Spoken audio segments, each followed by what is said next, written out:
a veces sucede que uno aprovecha nada más para repasar algunos. Déjame que comparta pantalla y me decís si se ve.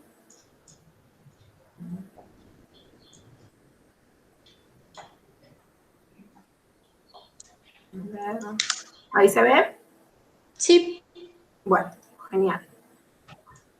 Bueno, entonces lo que vamos a hacer es repasar las preguntas y ir corrigiendo las preguntas de este integrador, que el fin que tenía era que repasaran toda la parte de biodiversidad, ¿sí? O sea, ecología, evolución, estas unidades que no son muy agradables para los estudiantes de medicina, y bueno, y algunos de los reinos que en realidad se focalizan más en los patógenos, obviamente. Y ahí, obviamente, yo voy a tratar de ir para que corrijamos todo, pero cualquier duda, lógicamente, abrimos para preguntar. Bueno, en la primera se trabajaba sobre los conceptos de los virus y te pedía marcar lo incorrecto, ¿sí? Eso quiere decir que de todas esas opciones yo tengo que ver cuál me estaba diciendo algo que nada que ver. La opción A, que habla del virus de la polio, me dice que está dentro del grupo de los picornavirus. Hay que recordar que el virus de la polio pertenece a los picornavirus y además dentro de este grupo están todos los enterovirus que por ahí producen gastroenteritis, los rinovirus, o sea, los que producen el resfrío común. Digamos que hay muchos de los virus que son de patologías comunes que están dentro de este grupo. Así que esa era correcta y además hay que saber de estos que estaban de más también. Después me dice, la especificidad está dada por las proteínas de la cápside. Y esto sí, si bien puede ser de la cápside o de la envoltura que rodea el virus, justamente para eso nos servían estas proteínas específicas que son las que les dan como la llave de acceso al virus para entrar a la célula. O sea, si yo tengo una determinada proteína y esa determinada proteína encaja con un receptor de la membrana de la célula, le permite ingresar. ¿Sí? Si no, no. Por eso, si yo tengo un virus, qué es eso, de la hepatitis, no me produce un malestar en el estómago, porque en el estómago no hay receptores para las proteínas de su cápside, ¿sí? En cambio, en el hígado sí. Entonces, obviamente, por eso reside ahí su especificidad. Ahora, la C me dice, los virus, al no ser seres vivos, que hasta ahí está bien, me dicen no tienen la capacidad de mutar. Si bien el virus, es verdad, no es un ser vivo, tiene material genético. Y ese material genético, que puede estar en forma de ADN o puede ser también ARN, tiene la capacidad de modificarse y gracias a eso tiene la capacidad de mutar. Por eso hay muchos virus que mutan rápidamente y rápidamente cambian las patologías, como por ejemplo el virus de la influenza, ¿sí? Que es lo que genera, o sea, muta con gran frecuencia y por eso hay cepas de virus de la gripe que se preparan año a año y que todos los años las personas se tienen que volver a vacunar, ¿sí? O sea, que no les alcanza con la resistencia que ya tienen desde antes. Así que esa es la que estaba mal porque lo que está mal es que diga que no tienen la capacidad de mutar, ya que sí la tienen. Y después me dice, cuando los bacteriófagos se encuentran integrados en el cromosoma bacteriano, reciben el nombre de profago, que justamente era como se los denominaba. Los bacteriófagos son los virus que parasitan a las bacterias, ¿sí? O sea, que están en el interior de las bacterias. No les llamo igual a los virus de las células eucariotas. Y cuando se integran, o sea, forman parte de un ciclo lisogénico y están en el interior del material genético, es cuando yo los voy a llamar profagos. ¿Bien? Sí. Perfecto, vamos a la 2. En la 2 me dice, en cuanto a la pared celular de los procariotas, marque lo incorrecto, ¿sí? O sea, en cuanto a la pared celular. Me dice, es en parte la responsable de mantener la forma y estructura celular. Sí, está perfecto, justamente la membrana sirve para intercambio de sustancias, esto en una célula procariota o en una célula eucariota también, pero la pared es lo que le da forma, estructura, rigidez. Si bien en las células eucariotas puede haber otros factores que le den forma a la célula, como por ejemplo la presión con otras células o el mismo citoesqueleto, en las células procariotas lo único que le da la forma característica de las bacterias son justamente la pared celular, ¿sí? Aparte es una estructura rígida también. Después me dice, las bacterias gram negativas tienen una pared celular delgada cubierta por una membrana celular.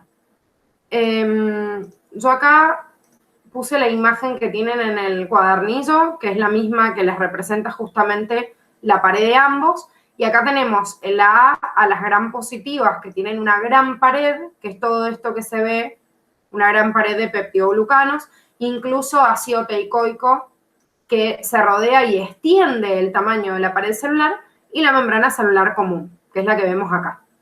Ahora, la diferencia con la gram negativa es que si bien tiene una membrana celular, que ahora la voy a llamar membrana celular interna, tiene una pared celular muy chiquitita, porque fíjate que son estas dos capas nada más, ¿sí? O sea, es una capa bien pequeñita, mucho más fina, más delgada, y por fuera, como dice, tiene una membrana externa. Entonces, esta pregunta que estábamos viendo recién, en donde me decía que la gram negativa tiene una pared celular más delgada, ¿sí? Y por fuera una membrana, incluso en las gram positivas, donde me dice que es más gruesa que en las gram negativas, y además que se encuentra el ácido teicoico en su composición, está bien, ¿sí? Porque responde a esta imagen que acabamos de ver.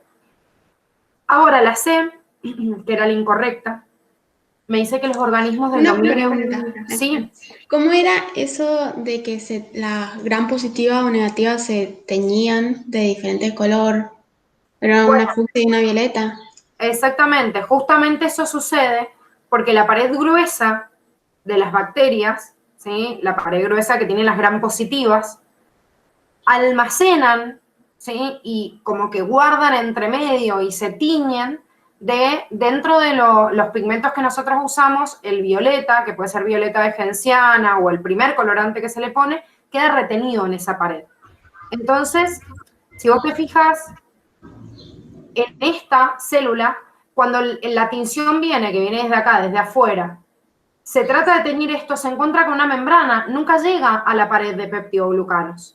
En cambio, en esta, que es la gram positiva, cuando yo meto el colorante, se quedaría los peptidoglucanos. Entonces, lo que nosotros hacemos con la tinción de gram es teñir con el violeta de genciana o un colorante similar de color violeta, que es adherido por la pared de peptidoglucanos. Como es un colorante, obviamente va a teñir acá la membrana, digamos, plasmática de la gram negativa, que es lo más externo. El tema es que cuando yo le echo alcohol, que puede ser alcohol acetona o lugol, lo que no está bien adherido en ese colorante se barre. Entonces yo le meto alcohol y en esto, lo que se tiñeron esta pared, esta parte externa de la gram negativa que se tiñó de violeta, con el lugol se barre. Se corre y no queda teñido. En cambio, en la gram positiva no. Aunque yo meta alcohol y lugol, quedó penetrado entre medio del ácido murámico, o sea, de la mureína de los peptidoglucanos, quedó penetrado el violeta de genciana, y aunque yo le ponga alcohol, no hace nada y no lo saca. Entonces, después de que yo puse alcohol, esta bacteria quedó teñida de violeta y esta quedó otra vez transparente, porque le barrí con el alcohol el colorante, el violeta de genciana. Entonces ahí se usa un segundo colorante, que es la fucsina o safradina, que es un colorante de color fucsia, y que vuelve a teñir arriba otra vez a esta membrana celular externa, digamos superficialmente de la membrana gram negativa, y en la gram positiva no es que no la tiña, la tiñe también. El tema es que la fucsina o el color fucsia es más clarito que el violeta. Entonces, como que la otra célula que quedó teñida de violeta, yo le pongo un rosado arriba, igual se sigue viendo violeta. Entonces, se tiñen de vuelta las dos con safradina, pero vuelvo a ver esta de color fucsia y a esta no la veo. ¿Se entiende? Bien. Sí, sí. Bien, perfecto. Bueno, en esta entonces que estábamos, que hablaba de los organismos del dominio Archaea, que tienen una pared de peptidoglucanos, esta era la opción incorrecta, porque esta estructura que habíamos visto, que es el peptidoglucano o mureína, es una sustancia compleja o compuesta y está unida, o sea, por secuencias repetidas de dos azúcares, que es el N-acetilglucosamina y el N-acetilmurámico, que están unidos uno con otro y me forman una gran cadena en esta pared que estábamos viendo acá. Está presente tanto en las gram positivas o gram negativas, pero está presente en las bacterias del dominio bacteria. En cambio, en Archaea no está. Archaea tiene la presencia de otras sustancias de las cuales puede ser parecida, pero no es la misma, por eso le llaman pseudopeptidoglucano. Siempre el prefijo pseudo, recordad que hace referencia a algo falso o trucho. Entonces, por eso le llaman pseudopeptidoglucano, ¿sí? Que puede ser similar, pero no es el mismo. Y puede también estar formado por otros componentes, ¿sí? Algunas proteínas o glucoproteínas distintas.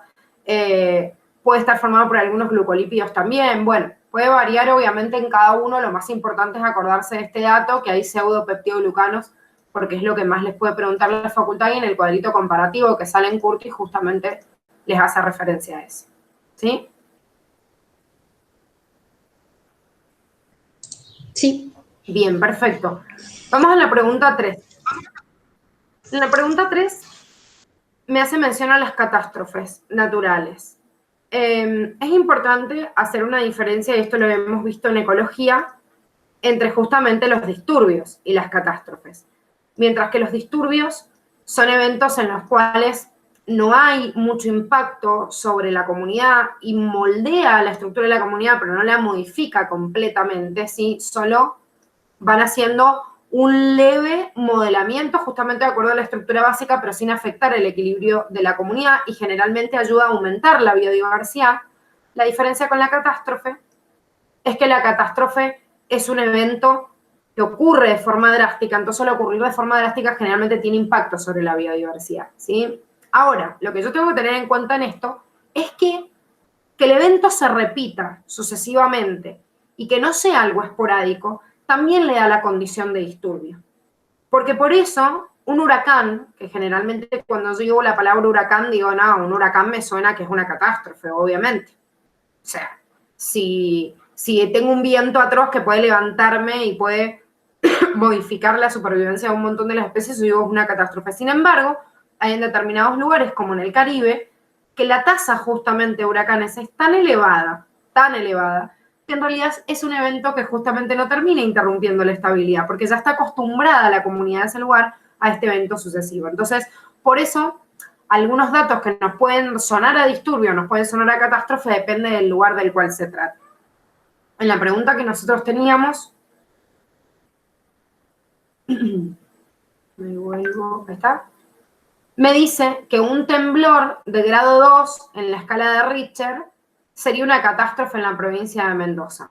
La verdad es que nosotros estamos reacostumbrados a los temblores, e incluso algunos, o dentro de los sismos que nosotros clasificamos en la escala de Richter, mucho más elevados, incluso las especies que viven acá también. Entonces, no puedo entender en Mendoza, que justamente estamos adaptados a esto, que una escala tan mínima dentro de ella pueda generar un impacto que en realidad no, digamos, no tenga como resultado positivo moldear o no modificar, de hecho, la comunidad. Por eso esa es incorrecta, porque no va a ser considerada una catástrofe, sino que por el evento va a ser un disturbio.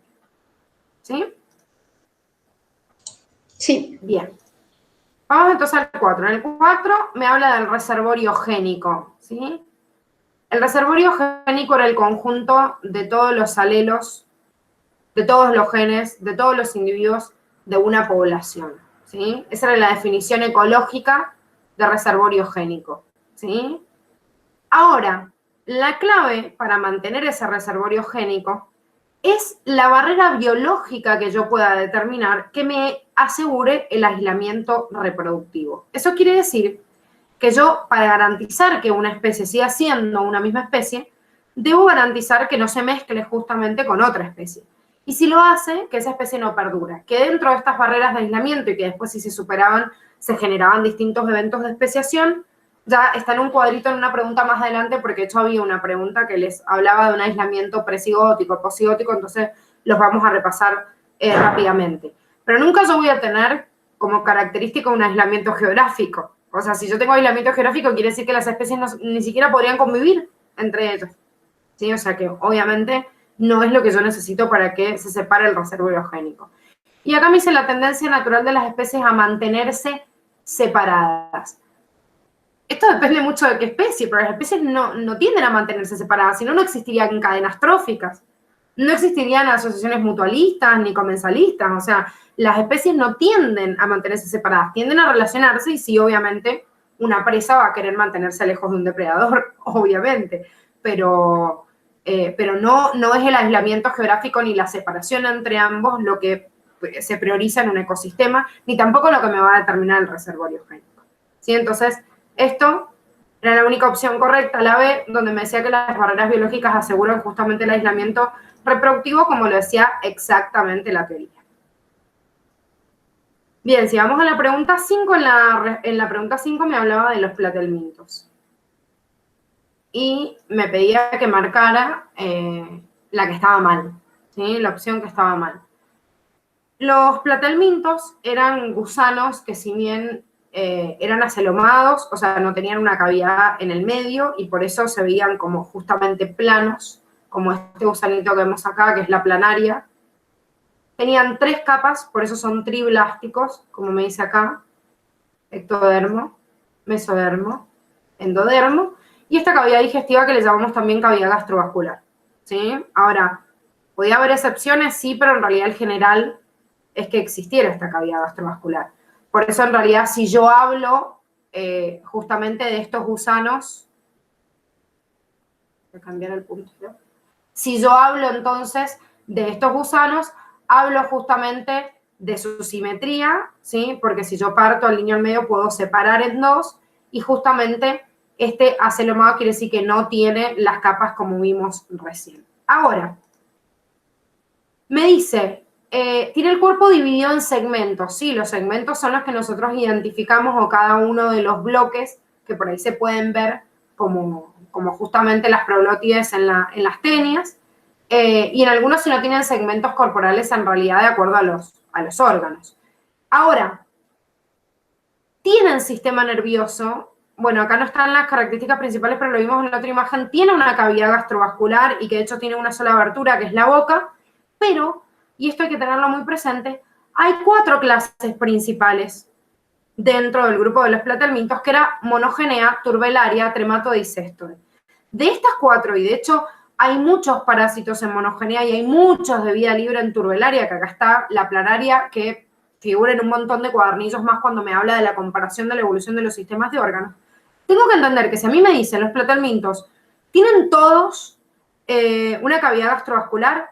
Sí, yo tendería a decir que sí, porque en realidad es la característica general. Son todos hermafroditas, todos tienen sistema nervioso central simple con un proceso de encefalización. Sí, la verdad es que como característica general sí. Ahora, debido a que la facultad estas 2 clases no se las toma, no les toma ni monogenea ni turbelaria, cuando yo analizo las clases que la facultad sí me toma, que son trematode y céstode, aparece la duda porque justamente la clase de céstode, donde están las tenias, aparecían las excepciones y estos gusanos al tener divididos todo su cuerpo con segmentos o proglótides, no tienen sistema nervioso central, no tienen cavidad gastrovascular, no tienen... Entonces, un montón de cosas que yo veo en los otros platelmintos no está en ellos. Sin embargo, no anulan la característica principal. Así que hay que tener mucho cuidado en las preguntas que hace la Facu si me las está haciendo en base a los gusanos en general o me está tomando justamente en cuenta estas excepciones.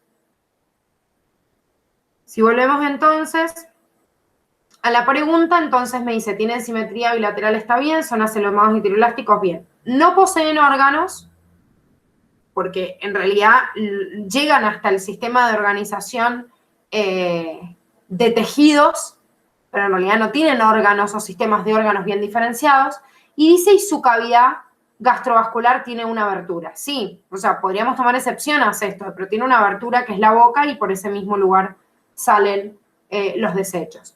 Después a la clase turbelaria pertenece a este filo y son de vida libre, como las nombramos recién, es en donde está la planaria, pero después me dice las tenias, pertenecen a la clase céstode, que hasta acá está bien, pero me dice absorben los nutrientes a través de las ventosas.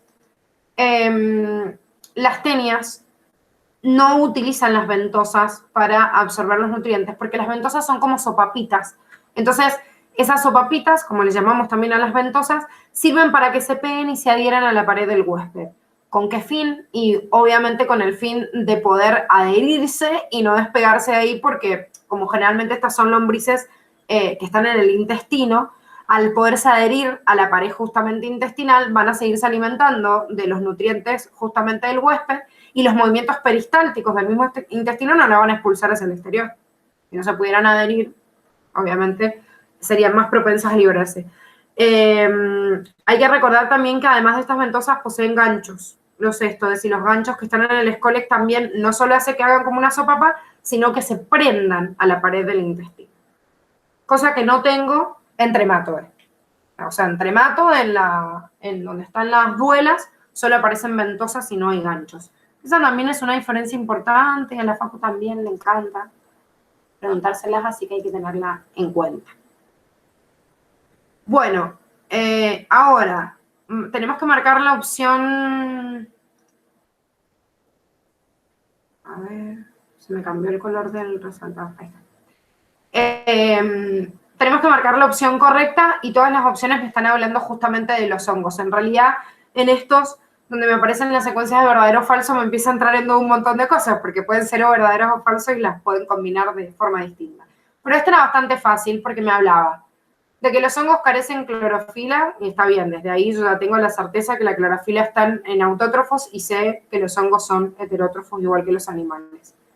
Después me dice, ¿existe un hongo responsable en la síntesis de antibióticos? Sí. Justamente el grupo de Penicillium, que desde ahí de Penicillium notatum, Fleming descubre la penicilina, en realidad se empiezan a fabricar también un montón de antibióticos a partir de los hongos. Y después me dice, los hongos poseen características tanto del reino planta como del reino animal. Esta opción es como muy general. Yo digo, ¿poseen características que son de plantas y son de animales? Y si yo la pienso así, sí. Porque, por ejemplo, tienen la nutrición heterótrofa de los animales, pero a la vez son fijos, como son las plantas, y a la vez tienen una organización celular pluricelular en la mayoría, que también son de plantas y de animales, o también tienen una reproducción, un ciclo, una alternancia de reproducción sexual y asexual, que esta alternancia de generaciones también es característico de las plantas. O sea que podríamos decir que sí, que comparten algunas características de uno y otro, tienen también otras exclusivas, pero no me lo menciona la opción. Me dice simplemente que pueden tener características de una y de otra. ¿Sí? Sí. Bien. Vamos entonces a la 7. Me dice, una característica de los animales bilaterales es la división del cuerpo en módulos o segmentos repetidos. ¿Sí? Esta definición y esta segmentación repetida y encima me da como patrón o como característica las lombrices de tierra y la definición que nos pone acá es lo que justamente llamamos metamería. Sin embargo, me parece importante definir los otros términos que figuraban también en el múltiple opción, porque en realidad también son importantes y tenemos que tener en cuenta por si aparecen en otra pregunta. Entonces tenemos, por ejemplo, el concepto de metamorfosis. La metamorfosis no está bien definida en el cuadernillo, sí me la nombra en algunos tipos de organismos que tienen, digamos, que sufren este proceso, pero no me detalla bien de qué se trata. La metamorfosis es un proceso por el cual el animal está mutando o está cambiando desde el nacimiento, o sea, desde que sale el embrión hasta su madurez, va cambiando estructural y funcionalmente la estructura de su cuerpo. Esto es muy característico de los insectos, incluso de algunos crustáceos o algunos otros animales que los vemos cambiar o mutar drásticamente. La tagmatización, que salió también como proceso de tagmosis en el cuadernillo de Animalia, me dice que permite la diferenciación del cuerpo del animal en regiones particulares.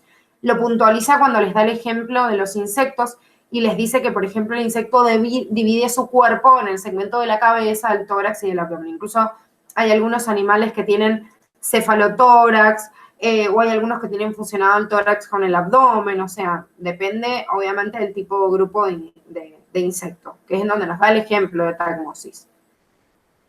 Y la encefalización o cefalización, que es lo mismo, es el proceso mediante el cual todas las células sensoriales del animal se unen en un polo, en el polo anterior, para que le sea más fácil ingresar hacia los lugares y tomar percepción justamente del entorno, ya que todos los receptores sensoriales están en ese lugar, pero además de esto, ayuda para la captación del alimento y ayuda para que en la evolución de los animales yo solo proteja esa zona.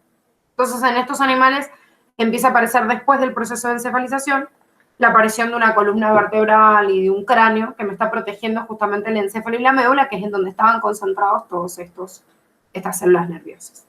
¿Sí? Bien. Vamos a la 8. Bueno, acá me decía qué característica no es de un protista. Y es medio difícil decir esto, porque es como que todos los protistas comparten una millonada de características. Pero justamente como comparten todos, ya decir la palabra todos me tiene que sonar raro. O sea, que todos hagan lo mismo ya es rarísimo. Y justamente esto es lo que sucede con las protistas. Hay protistas que se dividen sexualmente, otros asexualmente, y otros que hacen una alternancia y pueden existir varias formas. Entonces lo que está mal que me digan ahí es que todos se reproducen sexualmente. Podrían ser algunos, pero no todos. Sí sería válido para los animales. Los animales todos se reproducen sexualmente y sí sería una característica exclusiva de ellos. Bien, vamos al 9. El 9 me habla de Escherichia coli, de esta bacteria. Y otra vez tenemos que marcarla que está mal, o sea, el excepto. Y si nos fijamos en la primera pregunta, me dice que la pared de Escherichia coli es de celulosa. ¿Quién tiene pared de celulosa? La mico, no me acuerdo cómo se llamaba, pero una... Esa no tiene pared. ¿Qué? Esa no tiene pared. Ah, Micoplasma no tiene pared. ¿Pero quién tiene pared de celulosa? no sé. Este polisacárido que es como muy común, de hecho que nosotros no lo podemos digerir.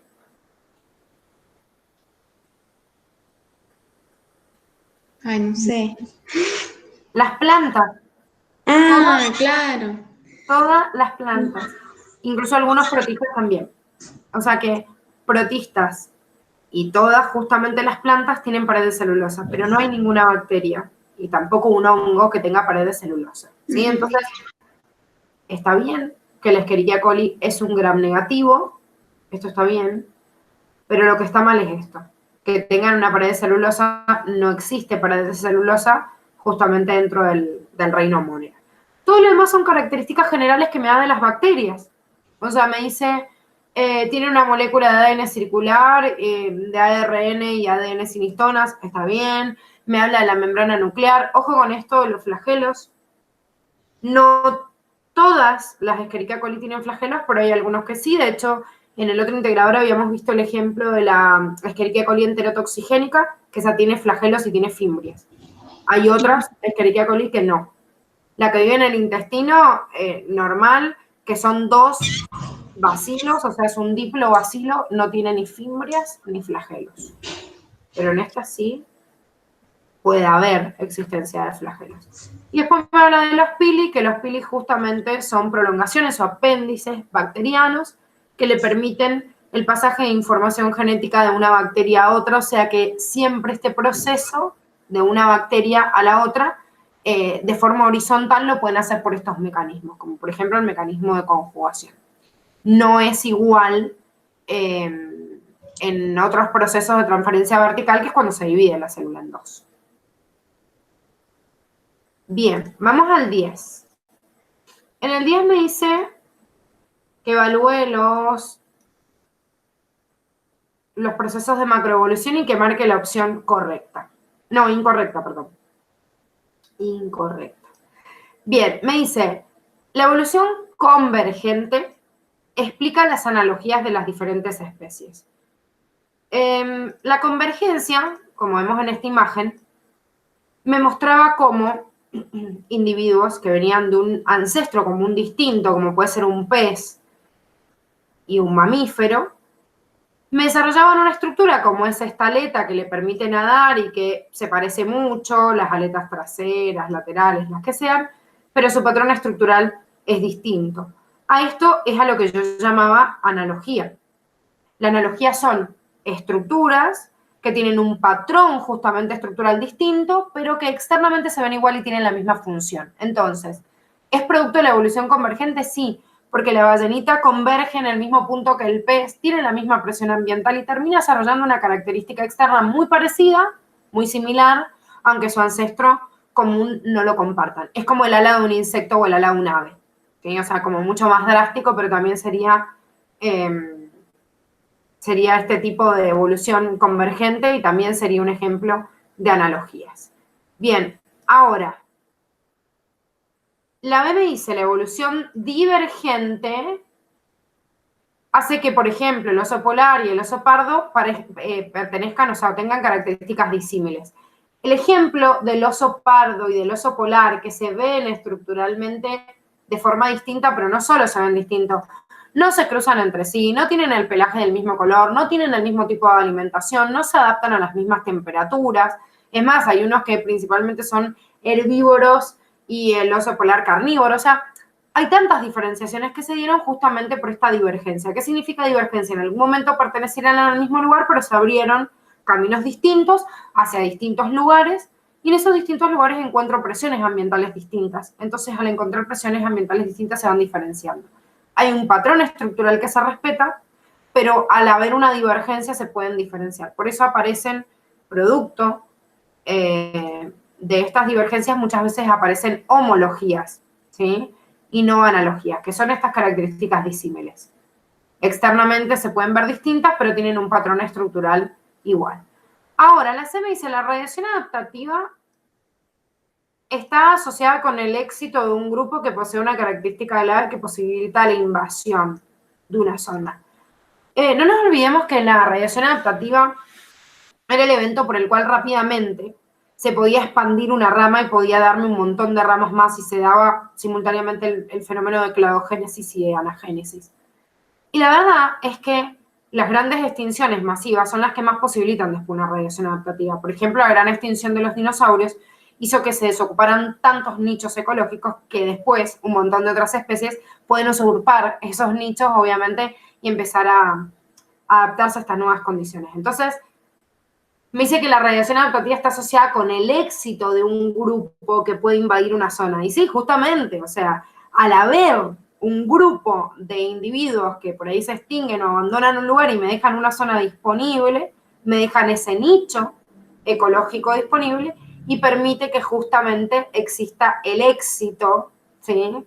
El éxito reproductivo, y justamente puedan invadir la zona porque pueden ocupar toda la variedad de nichos que quieran. Incluso diferenciarse y generar otras especies nuevas. Ahora, la que está mal es la última, que me decía que la anagénesis y cladogénesis son términos similares, ya que se establecen de forma continua y gradual. Si nos fijamos en esto, la anagénesis y la cladogénesis no son eventos similares. A ver, hay origen de una nueva especie, pero no es lo mismo que haya un cambio gradual, que sí existe en la anagénesis, a la cladogénesis, que en un punto determinado se genera un nuevo nudo. Entonces no es lo mismo, porque yo no tengo el mismo cambio gradual en la anagénesis que en la cladogénesis. ¿Sí? Sí. Bien. Bueno, vamos al 11, que me habla del ciclo lítico. El ciclo lítico era el ciclo bacteriano en el cual el virus que ingresaba a la célula empezaba a ensamblar y a formar muchas copias de este mismo virus en el interior, y después explotaba produciendo la lisis, justamente ahí viene su nombre lítico, la lisis de la célula, para después poder seguir parasitando a otras distintas. Ahora, la me dice el virus no utiliza la maquinaria celular. Siempre utiliza la maquinaria celular, pues son parásitos intracelulares obligados. O sea que no podrían, de hecho, trabajar si no fuera de esa forma. Después me dice, la célula puede duplicarse con el profago integrado. ¿Cuándo la célula se duplicaba con el profago integrado? En el ciclo lisogénico.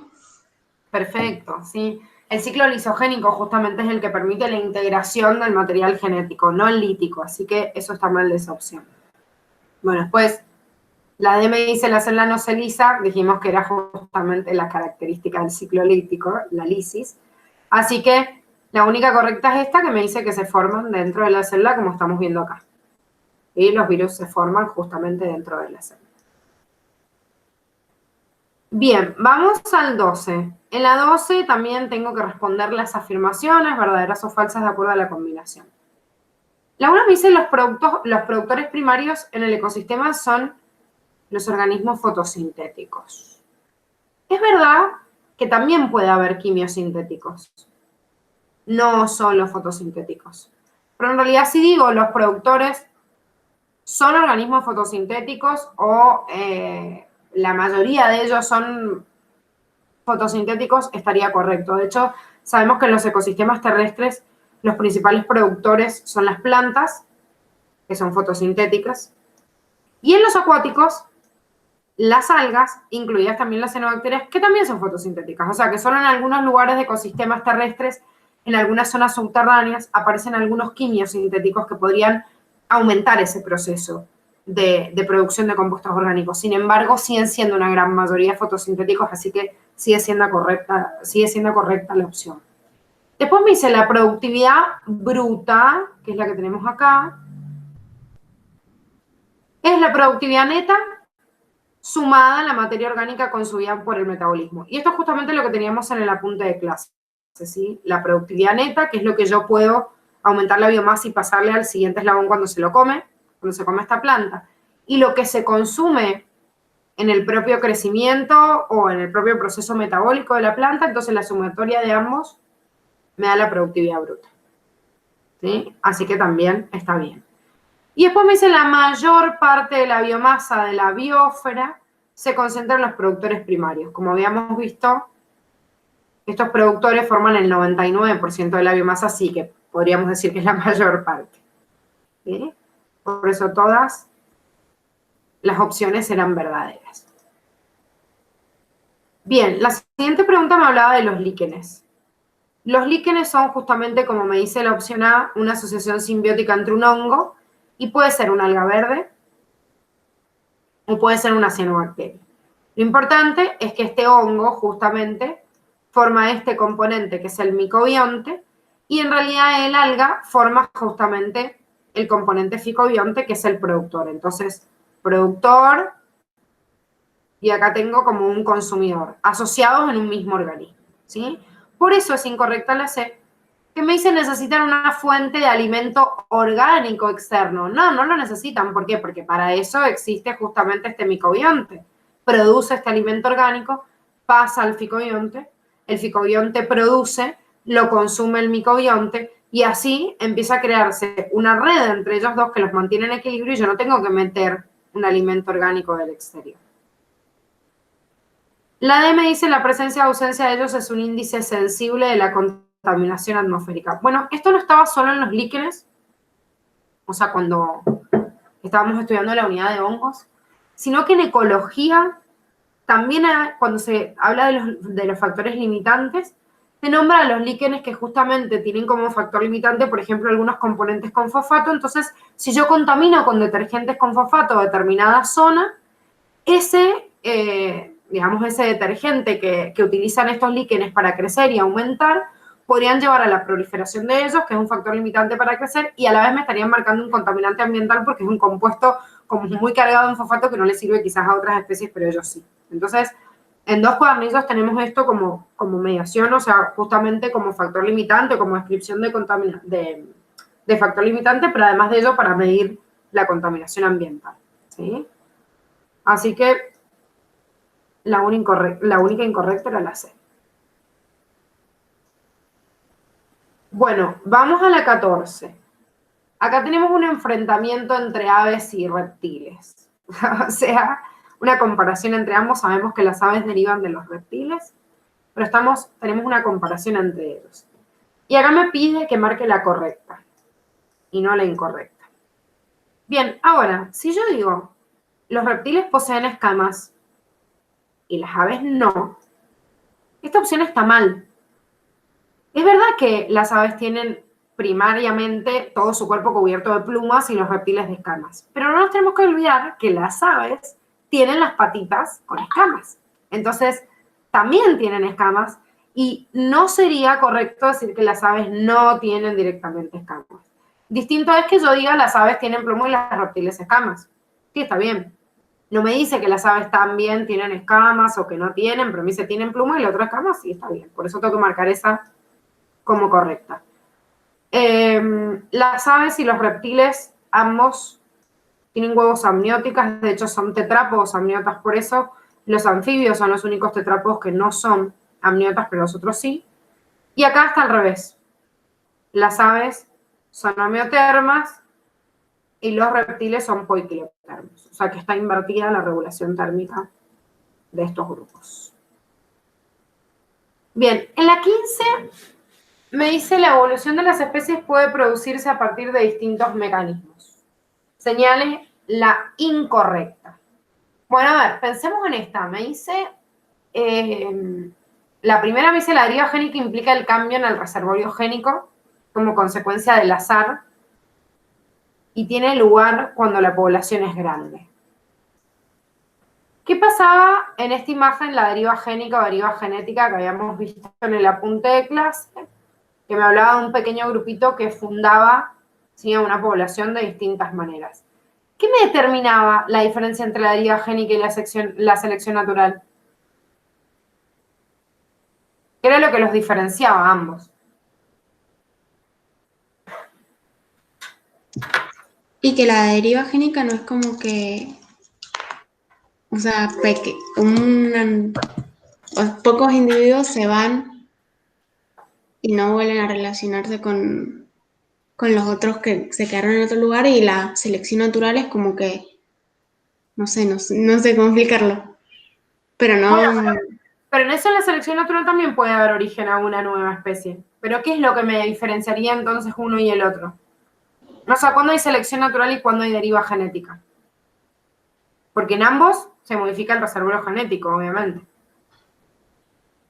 en la selección natural puede ser que es como a, a poblaciones más grandes, o Perfecto, justamente el tamaño de la población, que es lo que me da que el evento sea más azaroso y que tenga más impacto, es lo que me determina la diferencia entre ellos. En las poblaciones grandes, como generalmente el apareamiento es aleatorio, es más lento la modificación de una especie con respecto a la otra y siempre hay una priorización de la selección natural sobre la deriva genética. No es que no se dé, pero es más posible que se dé la selección natural en una población grande. En cambio, la población pequeña o chiquitita es la que tiene gran impacto y por más de que el apareamiento sea aleatorio, que una muestra tan pequeña de la población, que la deriva genética prioriza o es mucho mayor que la selección natural. Entonces, justamente eso es lo que está mal de la opción que estábamos viendo, que me diga que la población es grande. La población no es grande en la deriva genética, es justamente pequeña. ¿Sí? Es al revés. Bueno, todo lo demás me está hablando de los ejemplos del efecto fundador y el cuello de botella.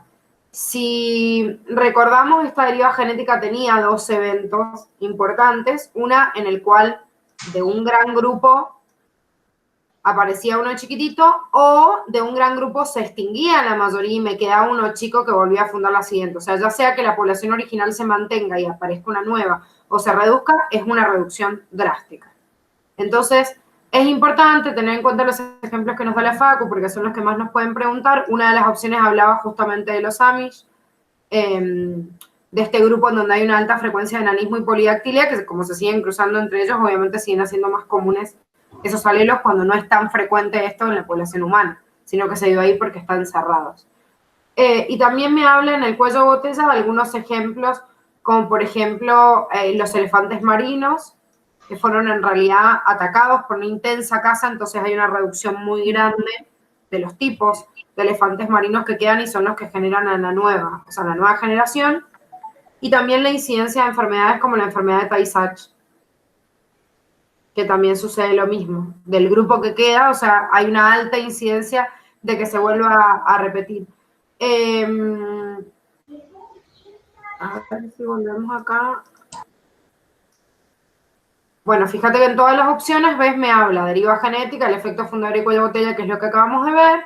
Está bien, los Amish son ejemplos de un grupo, o sea, de un efecto fundador. Y después en el cuello de botella me dice reducción drástica de una población, o sea, drástica, a chico de uno grande a uno bien chiquitito, con poco o ninguna relación con las fuerzas habituales de la selección.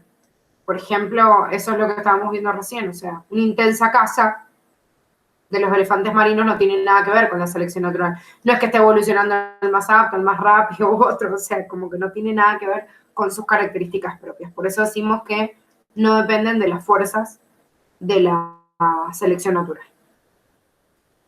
Bien, en la 16 me pide que hablemos de los pili. Los pili, como dijimos recién, son prolongaciones, apéndices de las células bacterianas y son estructuras que permiten la conjugación del material genético de forma horizontal. Entonces, bueno, eso teníamos que buscar cuáles estructuras, o sea, cuáles características eran de ellos y cuáles no. Cuando me habla de que son microtúbulos con estructura 9+2, sabemos que esta estructura 9+2 es del citoesqueleto, y el citoesqueleto no está presente ni siquiera en las bacterias, así que obviamente va a ser propio de las células eucariotas. Después me dice, su función se relaciona con la conducción de material genético de una célula a otra. Perfecto, esa es la definición del pili porque participa de la conjugación. Después me dice, su función es darle movimiento natatorio a la célula. No, el movimiento, el único apéndice de movimiento en las bacterias son los flagelos, pero los pilis no tienen que ver con el movimiento. Y después me dice, son estructuras similares a las fimbrias, hasta ahí vamos bien, pero dice más cortas y menos numerosas. No, las fimbrias son más largas y menos numerosas. ¿Sí? O sea que lo que está mal es esto, no son más largas, ¿sí? O sea, no son más cortas, perdón, son más largas. O sea, las fimbrias son más chiquititas y más numerosas a lo largo de toda la bacteria porque le permiten la adherencia de la bacteria al huésped. O sea, pegarse. Musopapas. Bien. Bueno, vamos a la 17. En la 17 me dice diferencia entre nicho fundamental y nicho real.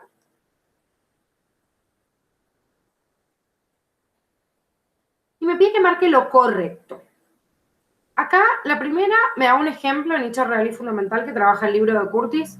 Me habla de los percebes y me dice que dos especies de Tamalus y Semibalanus crecen en las costas. Y dice, el segundo crece más rápido, está bien. Y se desplaza el primero porque posee adaptaciones fisiológicas para vivir en la parte superior. Y ahí eso está mal, porque si recordamos a estos percebes, justamente Tamalus está en la zona superior, porque si bien Semibalanus, que está todo acá, es mucho más apto para desplazar a Tamalus, justamente no tiene adaptación para vivir en esta zona, que es la zona superior, y por eso le permite a Tamalus que sobreviva. Entonces, si yo digo que el segundo, Semibalanus, crece más rápido, está bien, pero si digo desplaza al primero, sí, lo desplaza de todas las zonas, pero menos de esta parte superior, porque es en donde no posee adaptaciones fisiológicas. Después me dice, el nicho fundamental es el límite fisiológico de tolerancia del organismo y ese es el que se ocupa en ausencia de competidores. Justamente, el nicho fundamental es un nicho teórico. Quiere decir que en ausencia de las otras especies, mira, tiene toda esta cantidad de características para acaparar. Sé todas estas, ve todas estas. El problema es que cuando hay interacción y cuando yo veo lo que realmente veo, que es el nicho real, yo veo una fusión, una superposición de algunos nichos ecológicos, lo cual hace que esta zona de intersección, que es por la competencia, a veces sea más apto A para llevárselo y a veces sea más apto B para llevárselo quien sea. En realidad, ¿esto de qué depende? Y justamente depende del tipo de organismo del cual yo esté hablando. Acá es verdad que cuando digo que el nicho real es realmente el que se ocupa con la interacción de los competidores, y por eso en esta obviamente también está incorrecta, no puedo decir sí, si es justamente como definía el nicho fundamental, y después dice si los recursos son abundantes, siempre habrá competencia. No, justamente es la competencia, la base es que haya escasez de recursos y no abundancia. Si hay escasez de recursos es justamente lo que me permite que exista esta competencia, que se dé esta superposición que estamos viendo acá, justamente producto de la competencia, y si no, cada uno va por su lado y no hay superposición de nichos. Así que, obviamente, es la base que haya escasez de recursos. Es como decirte, a ver, un caballito y una vaca viven en una misma granja y los dos toman agua de un mismo lugar. Ahora, si el agua es suficiente para ambos, nunca van a entrar en competencia. O, por ejemplo, una vaca y un caballo se pueden alimentar de pasto, pero si el pasto está disponible y crece la vegetación normal, tampoco va a haber competencia, porque hay abundancia del recurso. Entonces, siempre la base de la competencia es que haya escasez del recurso. Bueno, 18, esta es la que te decía que hablaba de procesos, de mecanismos, en realidad. Te decía cuáles de estos no es presigótico, y el único que no es presigótico, sea antes del cigoto, es la esterilidad de los híbridos, porque la esterilidad de los híbridos es posterior. En esto teníamos un cuadrito en la punta de clase que nos ayudaba a repasar los mecanismos de aislamiento. Si yo digo presigótico, es que todavía los cigotos no se juntan.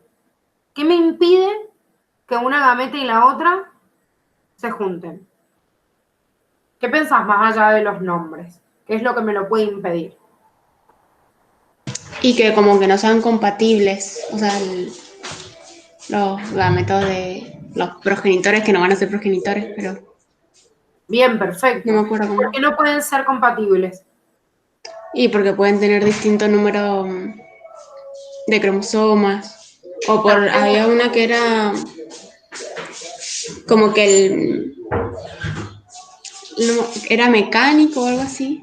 Como que no lo permite el cuerpo, digamos, de los dos Bien, individuos. bueno, eso que estás hablando del aislamiento mecánico es, por ejemplo, el motivo por el cual, no sé, una hormiga no se puede cruzar con un elefante, o sea, hay un aislamiento mecánico de sus órganos reproductivos. Sin embargo, en algunos sí se logra, si las gametas en sí no son compatibles, puede haber un aislamiento gamético porque las gametas sean de distinto tamaño o porque hay una barrera de incompatibilidad.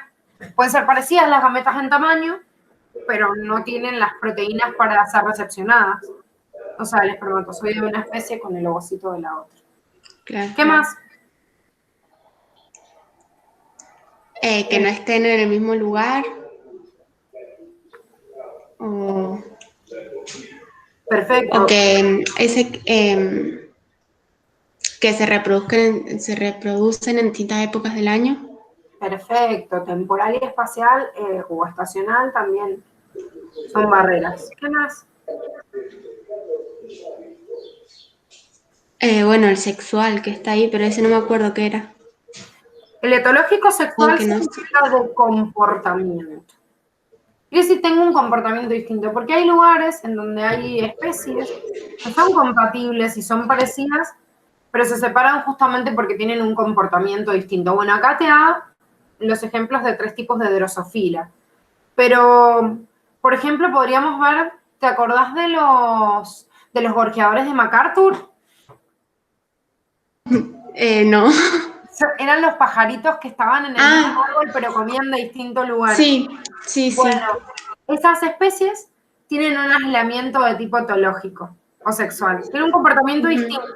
Entonces, se comportan distinto porque uno vive en la punta, el otro abajo. Entonces, al compartir distinto tipo de alimento, distintas juntas, digamos, no se cruzan entre sí, aunque estén en el mismo lugar.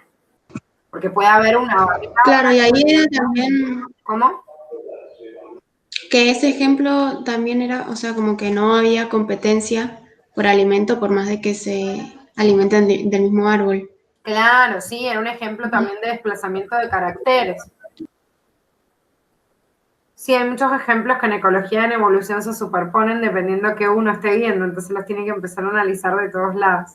Sí, un ejemplo de desplazamiento de caracteres porque no hay superposición completa del nicho, porque se alimentan de distintas cosas. También es un ejemplo de aislamiento de tipo sexual etológico. Se logró una especiación por separar su comportamiento y desplazar los nichos, y después por esta barrera o este aislamiento etológico logran ser especies distintas. Si no hubiera existido este aislamiento etológico, podrían haber seguido comiendo cada uno de cosas distintas, pero después al momento de cruzarse se cruzaban. Si esto sucedía y no había un aislamiento etológico, no serían especies distintas los gorjeadores. Serían la misma, con subgrupos que uno se alimenta más de fruto, el otro no sé, de lo que sea, pero no serían especies distintas.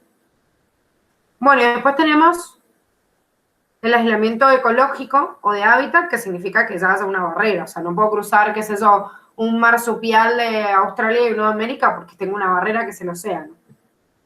Bueno, y esta queda solo específica para las plantas, porque los polinizadores obviamente son característicos de las plantas y no de los animales, entonces si el polinizador va a una determinada flor no va a ir a otra. Por ejemplo, si la abeja se alimenta de tal flor y va a llevar ese néctar, no puede haber cruzamiento de esa flor con otra porque el polinizador no le lleva las gametas, entonces nunca existiría la posibilidad de cruzarse. Bueno, y existía la clasificación también de mecanismos de aislamiento posigótico, de los cuales uno de ellos está en la opción, que es la que había que marcar, que es que los híbridos directamente no sobrevivan, ¿sí? O sea, que se crucen individuos de distintas especies, pero que los híbridos no sobrevivan, que sean estériles, o sea, que sí sobrevivan los híbridos, pero que aparezca esterilidad, que no sean estériles reproductivamente, pero hay esterilidad cromosómica, o sea, que se juntan, pero en realidad después no hay posibilidad de que el cigoto en sí siga, digamos, siendo fértil. O a veces la generación de híbridos me da gametas que se juntan, forman un nuevo híbrido, y este híbrido aparece un deterioro de la segunda generación de los híbridos y ahí este no se puede reproducir. En este estado de esterilidad genética está, por ejemplo, la mula, ¿sí? La mula es la mezcla que nosotros tenemos entre un caballo, o sea, una hembra de caballo y un burro masculino. Se cruza, no hay inviabilidad de los híbridos porque la mula vive, pero la mula es estéril. Entonces, como es estéril, no puede dar otras mulitas. Si la mula pudiera tener mulitas y esas mulitas seguir teniendo cría, entonces diríamos que ya no hay un deterioro. ¿Y qué me pasa si todas estas barreras se superan? O sea, ¿qué pasa si la mula empieza a tener mulitas? Y una nueva especie. Exactamente, sea una especiación. Sea una especiación por fenómeno de poliploidía, en donde se están juntando la información, pero hay una nueva especie. O sea, si deja de existir la barrera, obviamente deja de existir lo que separa una especie de la otra. Bueno, vamos a la 19. La 19 me habla de los retrovirus. Y los retrovirus son virus de ARN. Y no de ADN, que es lo que me dice acá y está mal. ¿Sí? Después me dice, utilizan transcriptasa inversa para transcribir ADN a ARN. No, si todo el mundo transcribe ADN a ARN, justamente la transcriptasa inversa es al revés. Es para ir del ARN al ADN. Y después me dice, emplean una proteína priónica para transcribir el ARN. ¿Qué eran los priones? No sé, eso lo tengo anotado para preguntar. Los priones eran unas partículas, o sea, son proteínas y son partículas infectivas, pero solo en los animales. Eso quiere decir que no hay una proteína priónica en el virus porque una partícula priónica, o sea, un prión justamente es una proteína que tiene la capacidad de infectar, más chiquitito incluso, pero en las células animales. Bien. Es como la enfermedad de la vaca loca. ¿Te acordás? No. Bueno, que estaba en un apartado hace mucho, creo que en el cuadernillo de ácidos nucleicos. Los priones pueden generar algunas patologías almacenándose en el organismo, como por ejemplo un grupo de patologías que se llama encefalopatías espongiformes. Esta degeneración del encéfalo puede producir algunos disturbios, obviamente, en el desarrollo normal. En el caso del ser humano, produce algunas patologías como la enfermedad fatal del sueño familiar, o sea, en donde varios grupos de seres humanos y en su familia pueden producir, digamos, de forma fatal, por la presencia de esta proteína, la mortalidad o el insomnio fatal. Y en las vacas existe esta patología que es la enfermedad de las vacas locas. La enfermedad de las vacas locas se da por la presencia de esta proteína priónica. Son partículas, o sea, tenemos viroides, que los viroides son ARNs que infectan a las plantas y priones que infectan a los animales. Son partículas infectivas. Los virus también lo son, nada más que los virus usurpan la maquinaria celular y se reproducen también ellos y llevan a cabo su metabolismo. En este caso no. Ni los priones ni los viroides pueden hacer este mecanismo. Pero entonces son proteínas que infectan, digamos. Exactamente, son proteínas. No son, ni siquiera llegan a ser un virus. Es como mucho más avanzado o evolucionado. Bueno, esa imagen que se ve ahí es una imagen de la marea roja. ¿Y quién produce la marea roja? Los dinoflagelados. Bien, era característico justamente de estos dinoflagelados. Si bien no son de color rojo los dinoflagelados, lo que sí tienen es una neurotoxina, que esa neurotoxina que aparece es la que da esta coloración rojiza que se puede ver acá en la imagen. Entonces, es producida por dinoflagelados y por eso esta es la que teníamos que marcar como incorrecta.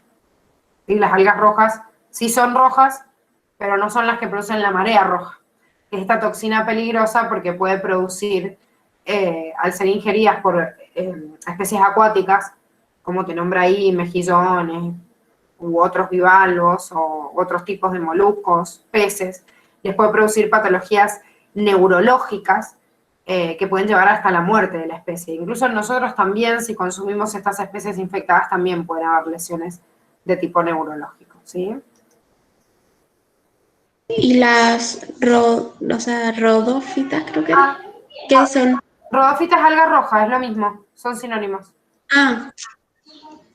Se llaman algas rojas o rodófitas. Lo que pasa es que a veces le ponen el prefijo de acuerdo a la sustancia que tienen contenida y otras veces directamente como algas. Entonces, por ejemplo, las clorófitas son las algas verdes y cloro viene de clorofila. Entonces tiene que ver con los pigmentos, como este doble nombre. Bien.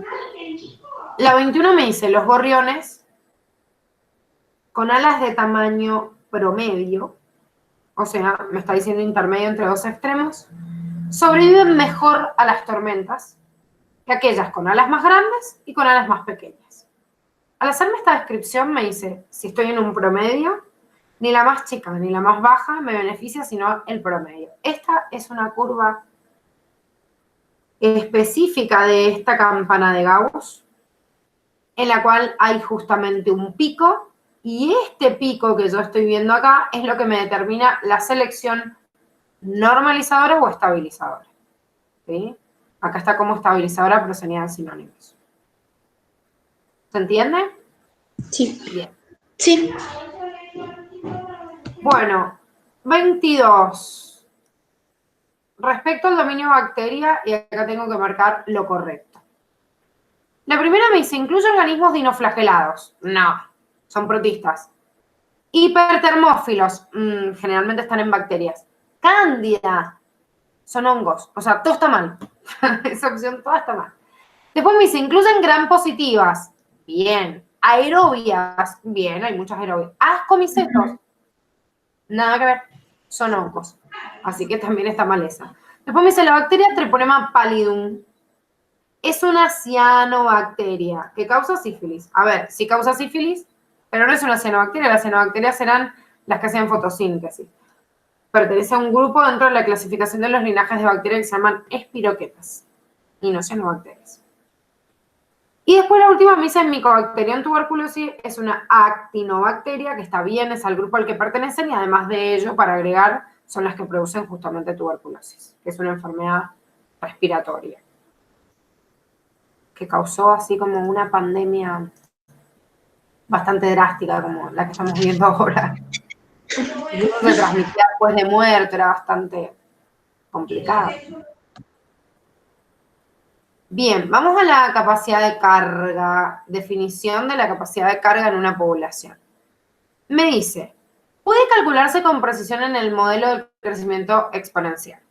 No. Justamente dijimos que no existía en el crecimiento exponencial la capacidad de carga. La capacidad de carga es característica del crecimiento logístico. Entonces, La B me dice suele permanecer constante con el paso del tiempo. Depende de eso. Depende de qué, de la cantidad de recursos. Si yo tengo en un lugar un montón de alimento, generalmente no va a haber competencia. Entonces no hay competencia, se siguen reproduciendo y no existe una capacidad de carga en donde llegó el límite. Ahora, ¿cómo? Sigo reproduciéndome, sigo generando nuevos individuos y todos esos individuos, obviamente, empiezan a competir por los recursos que hay disponibles y bueno, sí, obviamente, que se va a enfrentar ante la capacidad de carga y vamos a tener como problemita la aparición de esta estabilidad de la reproducción y este punto en el que el ambiente dice no te aguanto más, especie, te pongo un límite y un freno, ¿sí? Pero no suele permanecer constante a través del tiempo, sino que depende de la cantidad de recursos.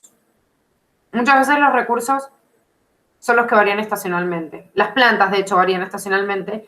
Y cuando una planta varía estacionalmente es el alimento de un consumidor primario y el primario de un secundario. Y así vamos haciendo toda la escala. Entonces uno dice, bueno, lo más probable es que esta variación justamente estacional de los recursos termine dándome una variación estacional también de las especies.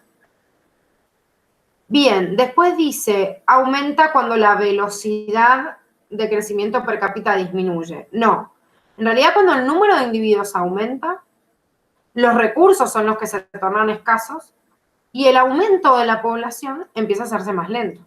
Justamente eso es la capacidad de carga, aumento y llega un momento donde llega una estasis y se queda en equilibrio. La D es la única correcta porque me dice puede cambiar cuando se modifican las condiciones ambientales. Si acabamos de decir que la capacidad de carga depende de la cantidad de recursos y la cantidad de recursos depende de las condiciones ambientales, entonces obviamente puede modificarse en base a esas condiciones del ambiente.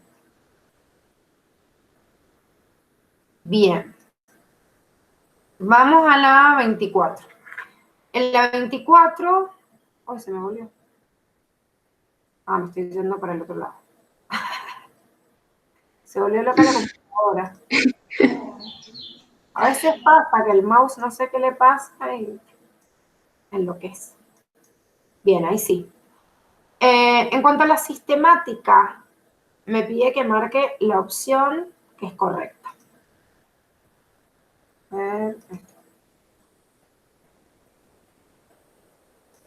Bien. La primera dice, las estructuras similares en diferentes organismos se denominan analogías u homoplasias. Y dice, ejemplo, ala de ave, aleta de ballena, brazo humano.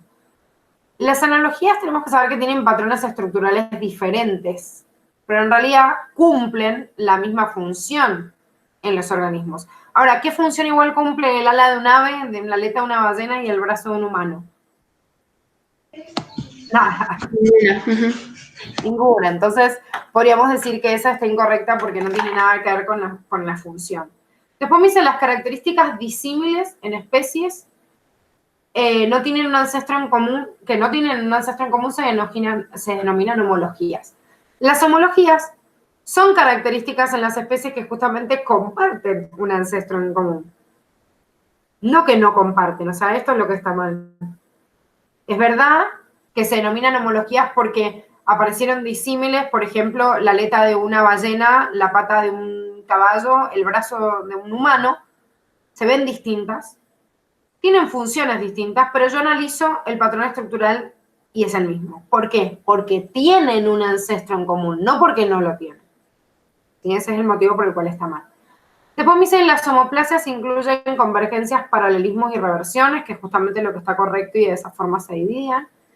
Y dice un ejemplo de paralelismo, es la forma fusiforme de la ballena y el pez. Y su morfología interna es totalmente diferente. Esto era un ejemplo de convergencia y no de paralelismo. Si recordamos la diferencia justamente entre estas dos, vemos que las analogías que se dividían en estos tres mecanismos distintos, incluso en el cuadernillo había un grafiquito que se veía bastante bien de estos tres, vemos que la diferencia, o sea, converger en un mismo punto, en un mismo lugar y compartir las presiones evolutivas son propios de la convergencia. Por eso la aleta de una ballena o de un tiburón podían ser una convergencia. En cambio, en el paralelismo son similitudes, pero se adquirieron de forma independiente. ¿Sí? Esa era la característica, por eso no es un paralelismo el ejemplo de recién, sino una convergencia. Bien, 25. Acá tengo que fijarme cuál está mal. ¿Sí? La primera me dice que la evolución implica que el reservorio génico de una población cambie con las sucesivas generaciones. Esta es la definición de evolución, de hecho. Si yo quiero una población estable que esté en equilibrio de Hardy-Weinberg, su reservorio génico no se modifica, o sus variaciones son mínimas. Pero para que haya evolución tiene que haber justamente modificación del reservorio génico, así que es su definición. Ahora, la B me dice, algunas condiciones para que una población evolucione son mutaciones, flujo de genes, apareamiento aleatorio. No, el apareamiento aleatorio no es propio de la evolución, sino justamente de la estasis o el equilibrio de Hardy-Weinberg. Si yo quiero que haya evolución, el apareamiento tiene que ser preferencial. Eran las condiciones que había dentro, una de las condiciones que había dentro de los mecanismos en los cuales se tiene que dar en la población para que exista cambio o evolución. Un apareamiento preferencial, elijo con quién aparearme. Entonces, al elegir, hago perder el equilibrio que hay y justamente aparece el cambio. Cuando hay cambio, hay evolución. Después me dice, la primera evidencia de evolución es el registro fósil, la principal, perdón, no la primera, que está bien, es justamente la más fuerte, no solo en la época de Darwin, sino que lo siguió siendo después durante un montón de tiempo. No solo por encontrarme un huesito, sino que registro fósil es encontrar también la marca de una determinada especie, no sé, dentro de la marcada en una roca o restos de algún ser vivo en una placa de hielo dentro de las eras glaciares que se hayan quedado dentro, o sea, congeladas en el hielo o dentro de la savia vegetal, como las rocas de ámbar. Así como tipo Jurassic Park nada más, que bueno, no tan extremo, no hemos encontrado todavía el ADN sacándolo así, pero te digo que casi, por ejemplo, encontraron parte de la secuencia del ADN de un mamut congelado entre medio de estas capas de las eras glaciares, o sea, se puede recuperar un montón de información. Sigue siendo la más fuerte el registro fósil. Y después me dice la teoría neodarwiniana combina la selección natural, justamente lo que postula Darwin, con la genética mendeliana. Pobres, no se enfrentaron nunca, pero sí hicieron un trabajo como simultáneo muy importante y en realidad, si bien se conoció después de un montón de años, la fusión de estas dos áreas ayuda a que esta genética de Mendel, que pobre, se murió sin saber lo que había hecho, aportara tanto y sumara tanto a la teoría de Darwin, que su punto más flaco, o sea, en el cual quebraba su teoría, era justamente qué pasaba con los genes, dónde estaban escondidos, o sea, qué podíamos explicar de ellos. Entonces, es la fusión justamente de ellos dos. Bueno, 26. Transferencia vertical de genes. Esto existe en todas las especies de seres vivos. ¿Por qué? Porque transferir verticalmente es la capacidad de transferir de padre. Ay, no te entendí nada. ¿Qué? Como que te trabó, no te entendí. Ah, no me escuchaste bien. ¿Ahora me escuchas bien? Sí, ahora sí. Bueno, la transferencia vertical es la transferencia que se da en absolutamente todos los seres vivos, porque transferir verticalmente es de padres a hijos. O sea, es el pasaje de la información genética de un progenitor hacia la descendencia. Todas las otras formas de transferencia y que puedan ayudarme a mutar o a cambiar a un organismo con respecto al otro, le llamo transferencia de tipo horizontal. O sea, conjugación, transducción, transformación, bueno, todos esos mecanismos son transferencias horizontales. Es como pasarle material genético al otro, al lado. Pero de un individuo al otro es transferencia vertical. O sea, de padres a hijos o de células, obviamente de progenitores, hacia sus células hijas. ¿Sí? Sí. Fíjate que todos los demás, conjugación, transferencia por infección viral, que puede ser por transformación, por transducción. Bueno, y acá me vuelvo a nombrar la conjugación, todos estos mecanismos son transferencia horizontal y no vertical. Lo que me ayuda a que existan mutaciones nuevas. Bueno, 27. Acá me hace marcar lo incorrecto de acuerdo a los esporozoos o apicomplexos, que era uno de los grupos que habíamos estudiado, en el cual la Facu nos pide que sepamos un solo ejemplo, que son estos bichitos que rodean a los glóbulos rojos y pertenecen al género Plasmodium. Dentro de esporozoos o apicomplexos, si bien hay un montón, la Facu nos pide que conozcamos el Plasmodium, que produce el paludismo y la malaria, de las cuales hay 4 especies principales, y hay que acordarse de las 4 y sobre todo de Plasmodium falciparum, que es el que genera la enfermedad de forma fatal. Si bien es verdad que tiene varias fases de reproducción, esto también está bien porque acabamos de decir el género y la patología, y también son parásitos de los organismos, o sea, son de animales. Me dice, se mueven a través de cilios y flagelos. ¿Quién se movía a través de cilios o flagelos dentro de este grupo en el cual también pertenecían los apicomplexos o esporozoos? Dentro de los esperozoos, los apicomplexos. No, dentro de ellos no, porque son los Plasmodium. Pero hemos visto que esporozoos estaban junto con otros en una familia más grande, en un clado más grande. No, no sé. ¿No? No. Dentro de este grupo estaban también los dinoflagelados. Ah. En realidad hay un grupito que la Facu se lo sacó y no lo tienen que estudiar, pero hay un grupo que se llama dinoflagelados, otros ciliados y otros esporozoos y apicomplexos. Entonces, de esos 3 grupos, los ciliados se mueven por cilios, los dinoflagelados por flagelos, y apicomplexo o esporozoos son los únicos que no tienen ni cilios ni flagelos y se mueven por flexión. Por eso, bueno, acá en la imagen se ve que no tienen ni cilios ni flagelos. Se mueven así como gusanitos, como con algunas fibras o proteínas contráctiles. ¿Sí? O sea que Entonces, decir que los esporosos se mueven por cilios y flagelos estaría bien. no, O sea, no se mueven. Ah, no. No tienen ni cilios ni Pero flagelos, sino que se mueven por flexión. los apicomplexos. Los apicomplexos. Ah, bien, bien. Sí, ahí está.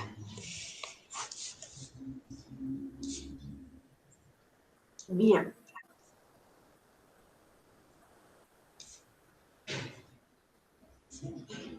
Bueno, en la 28 me estaba haciendo preguntas comparativas entre el reino Fungi y Plantae. ¿Cuáles serían comunes entre ambos? La primera, por ejemplo, me dice poseer plástidos. Yo sé que los vegetales poseen plástidos porque hacen fotosíntesis y reservan, los hongos no. Así que la descarto. Después, me habla de la fotosíntesis. La fotosíntesis es propia de los autótrofos, otra vez, de plantas, no de hongos. Y la palabra autótrofo también me hace referencia al proceso fotosintético que la llevan a cabo las plantas y no los hongos. O sea que lo único que podrían compartir, y por eso la C es la única correcta, me habla de reproducción sexual y asexual. Existe alternancia de generaciones en ambos reinos. Eso quiere decir que tengo fases de reproducción sexual y otros asexual. No están distribuidos iguales porque las plantas prácticamente la mitad de su ciclo vital viven como células, o sea, independientes que se pueden reproducir y dar a través de mitosis un brote completamente nuevo que pueda ser haploide a través de reproducción asexual, pero también pueden polinizarse, ¿sí? Y de acuerdo a esa unión sexual de las gametas, pueden generar un organismo diploide. Entonces, por eso hacían alternancia de generaciones entre fases haploides y diploides, o sea, todo el grupo de las plantas, si bien hay algunas excepciones, pero la Facu no se las ha pedido que las sepan, entonces por lo menos voy a saber que hay esa alternancia de generaciones en ambos y que pueden vivir gran parte de su ciclo vital como haploides y otros como diploides. Los hongos, en cambio, tienen una preferencia por la fase haploide. Eso quiere decir que viven como células haploides y por reproducción asexual la mayoría del tiempo, y cuando tienen los nutrientes necesarios, el medio enriquecido y tienen la capacidad de poder generar gametas sexuales, se reproducen también sexualmente. Igual que los protistas. ¿Está bien? Sí. Bueno, vamos al 29. En el 29 me habla del proceso de exclusión competitiva. Y me dice que ocurre en la interacción entre dos especies diferentes.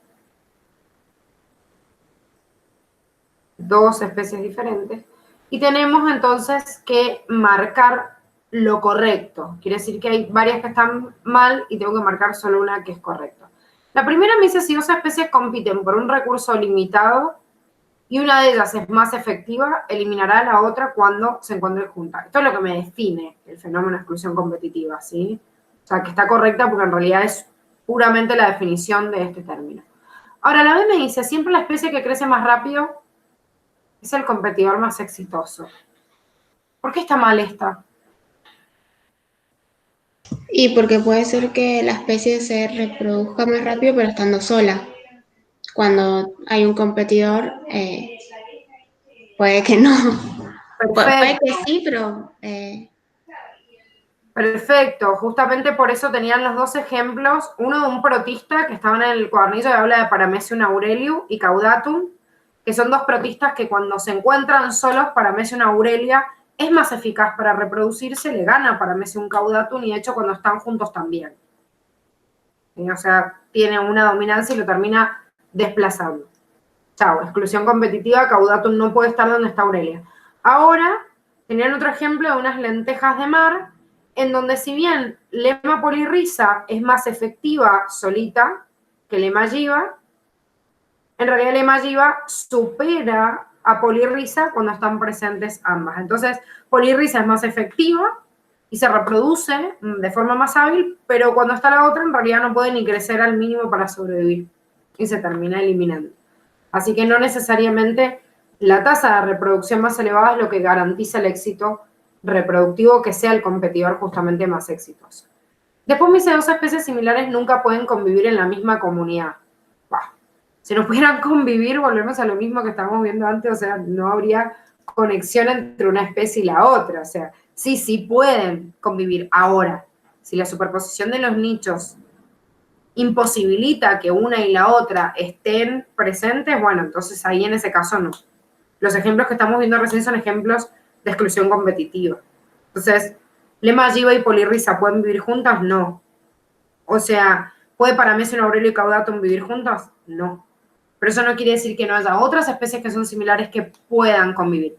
Y ahí tenemos de vuelta lo que estábamos hablando recién, que vos me decías que era un fenómeno de desplazamiento de caracteres, los gorjeadores de MacArthur. Son especies parecidas, comparten un montón de patrones y un montón de características, sin embargo pueden convivir porque han logrado desplazar sus caracteres. Entonces, no hay superposición de sus nichos drástica para que no puedan sobrevivir, entonces, lógicamente, viven en una misma zona. Bueno, y después me dice, Paramecium caudatum y aurelia es un ejemplo de hongos que viven en el mismo espacio y no son hongos. O sea, Paramecium es un tipo de protista y no un hongo, y encima me dice que conviven en el mismo espacio. Sí, conviven en el mismo espacio hasta que uno desplaza al otro, en realidad. Pero no tienen la capacidad de convivir porque justamente están... este fenómeno de exclusión competitiva elimina a uno con respecto al otro. Bueno, 30. Me dice, marque lo que no corresponda entre categoría y taxón. Recordemos que el taxón y la categoría eran dos cosas distintas, ya que cada grupo taxón tiene asociado una categoría que era un conjunto de atributos y que son únicas en la naturaleza. ¿Te acordás cuántas eran las categorías oficiales después de Linneo? No, había todo un esquema, pero no sé. Son 8. Son 8 distintas que van desde el dominio hasta la especie. Bien. ¿Sí? Dominio, reino, ¿después qué seguía?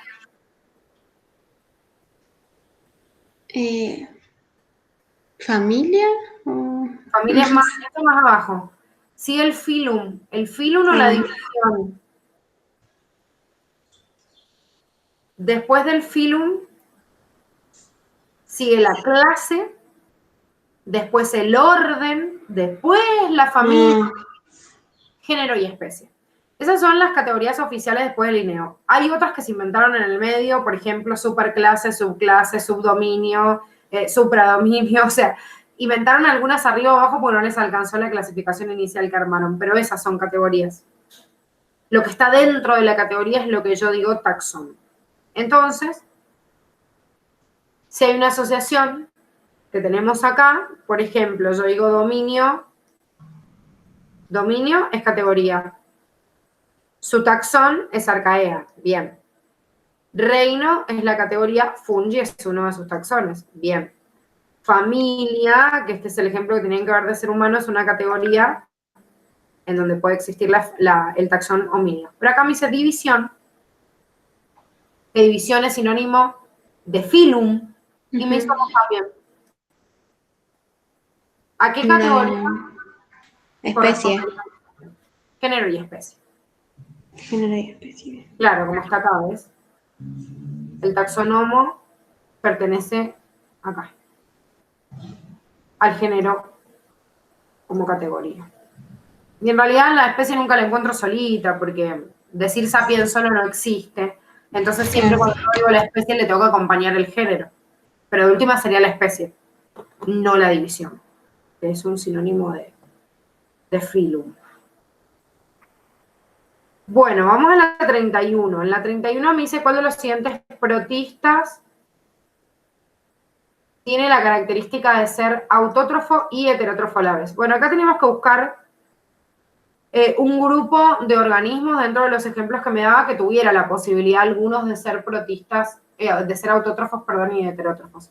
Y esta característica la presentaban los dinoflagelados, que si bien forman parte del fitoplancton marino y agua dulce, y generalmente son productores, existen algunos representantes que son heterótrofos.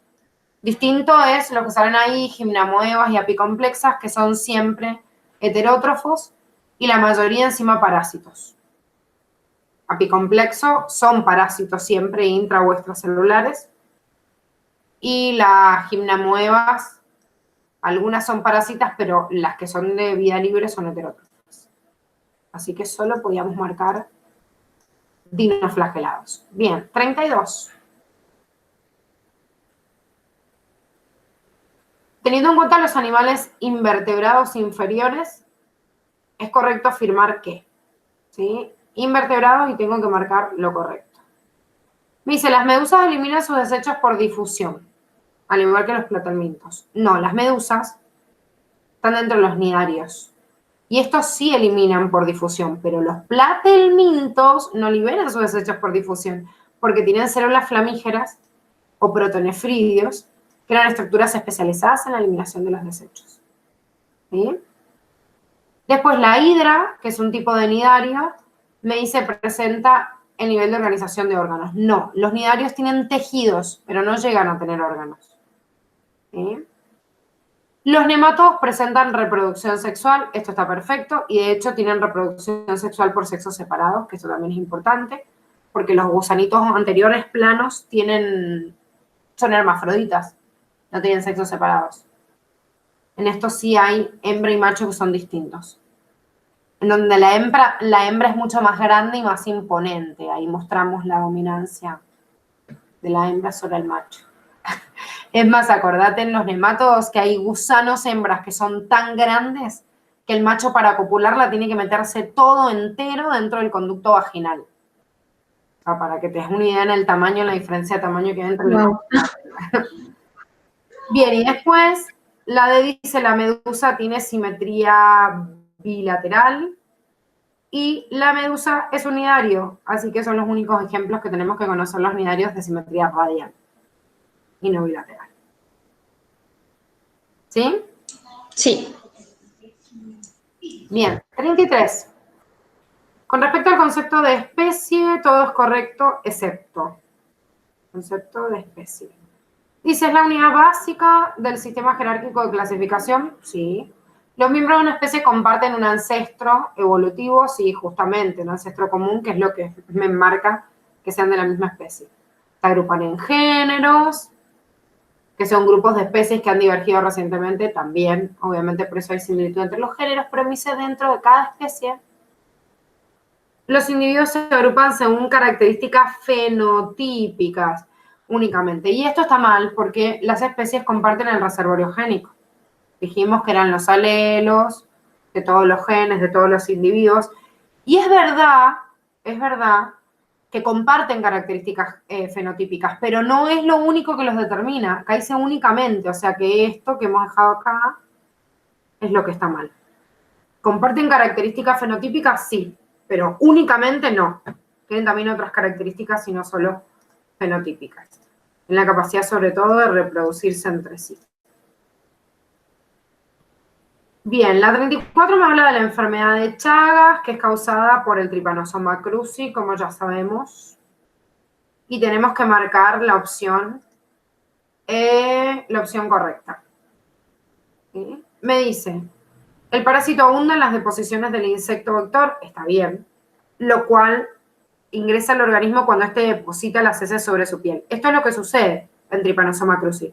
Trypanosoma cruzi pica en la piel, se alimenta de la sangre, o sea, insecto hematófago, después da la vuelta, defeca y se va.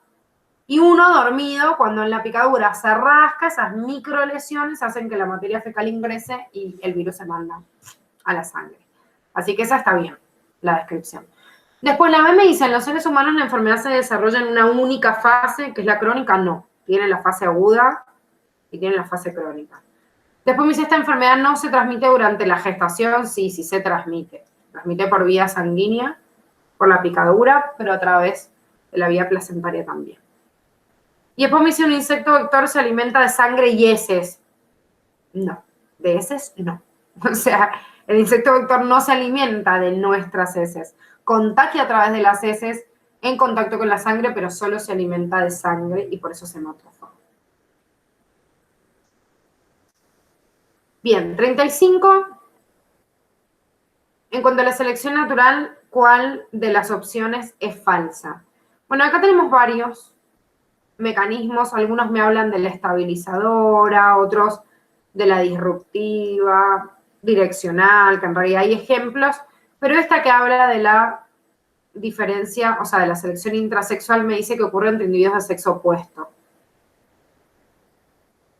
Y, como hemos visto, la selección sexual tiene dos mecanismos, la intrasexual y la intersexual, pero la fuerte presión selectiva que se genera entre miembros de un mismo sexo sobre las características del sexo opuesto, que es lo que hace elegir a las parejas, o sea, la elección que generalmente hace la hembra sobre el macho, es intersexual y no intrasexual, como decía la pregunta, ¿sí?